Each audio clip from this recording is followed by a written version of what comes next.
నేతన్నల కోసం తాను సిరిసిల్లలో దీక్ష చేస్తానని ప్రకటించిన తర్వాతే రాష్ట్ర ప్రభుత్వం దిగి వచ్చిందన్నారు బండి సంజయ్. తాను దీక్ష చేస్తా అంటేనే పాలకులు స్పందిస్తున్నారన్నారు. సిరిసిల్లలో నిర్వహించిన బీజేపీ సమావేశంలో పాల్గొన్నారు సంజయ్.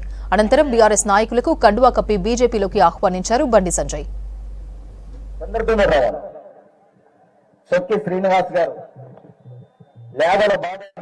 నేత కార్మికులు గుర్తుంచుకోవాలి. వస్త్ర పరిశ్రమ సంక్షేమం ఇంకా సమర్చుకోలేదు.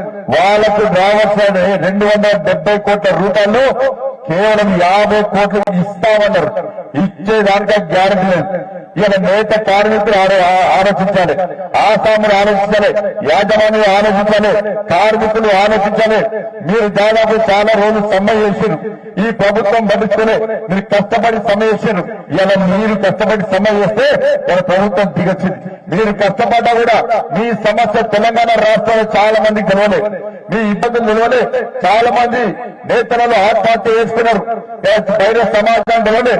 మీరు కష్టపడ్డ తీరు, మీరు పడుతున్న ఇబ్బందులు చూసి మనకు భారతీయ జనతా పార్టీ కార్యకర్తగా ఈ సిరిసిల్ల పట్టణంలో ఇలా నేతన్న దీక్ష చేయడానికి నేను బయలుదేరే సమయంలో ఇవాళ కాంగ్రెస్ పార్టీ ప్రభుత్వం స్పందించి ఆదర బాధగా వచ్చి ఇలా భయపడి, ఇలా దీక్షకు భయపడి తెలంగాణలోని నేతన్నలు మొత్తం రోడ్డు ఎక్కిరియాల సిరిసిల్లకు మద్దతు చెప్తారు.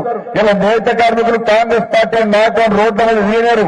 ఉరికిస్తామని భయపడి ఇవాళ దిగొచ్చి ఇవాళ మీ సమస్యలు పరిష్కరిస్తామని చర్చలు జరిపి ఇవాళ 50 కోట్లు ఇస్తున్నట్టు ప్రకటించిన విషయాన్ని ఒక్కసారి గుర్తుంచుకొని గతంలో బీఆర్ఎస్ పార్టీ మెడల్ వచ్చిన వ్యక్తిని అన్నారన్న.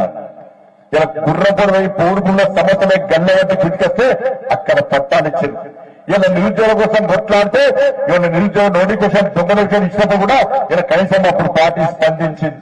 317 జియో ఓపెన్ కొట్లాడితే దాని విషయంలో అప్పుడు బీఆర్ఎస్ పార్టీ ప్రభుత్వం స్పందించింది. కేవలం బండి సంజయ్ మాట్లాడితే తప్ప, బండి సంజయ్ దీక్ష చేస్తే తప్ప, బండి సంజయ్ ఉద్యమానికి భయపడి ఇవాళ ప్రభుత్వాలు పాలకులు స్పందిస్తుంది తప్ప వేరే కాదన్న విషయాన్ని గుర్తుంచుకోండి.